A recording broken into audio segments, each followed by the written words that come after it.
Ali vai.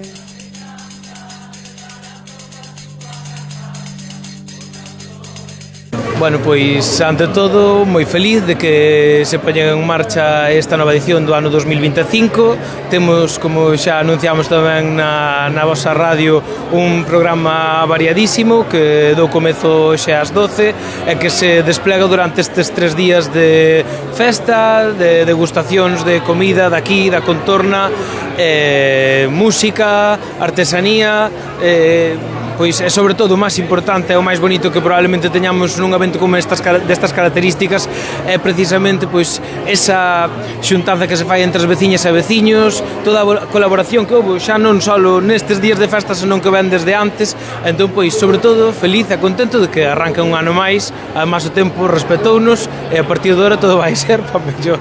Está ben arroupado por autoridades varias.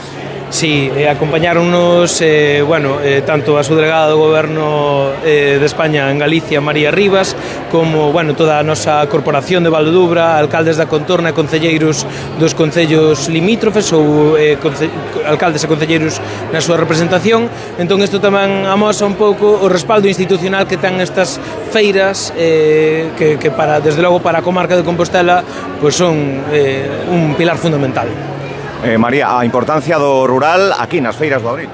Por suposto, isto ao final é un revulsivo, non? Nos ao final como administracións temos que apoiar a toda a provincia, pero temos un especial cariño por localidades como neste caso estar aquí en Memimbre, en Valdodubra, porque queremos apoiar a toda esta xente que traballa día a día nestes lugares e que fan precisamente que estes lugares sean polos de atracción, non? E as administracións sempre temos que estar do lado da xente que fai aquí a súa vida, dotando de servicios, apoiando e dando visibilidade, que ao final é un pouquiño tamén o que facemos nestos actos, non? A disfrutar das feiras. Moi ben.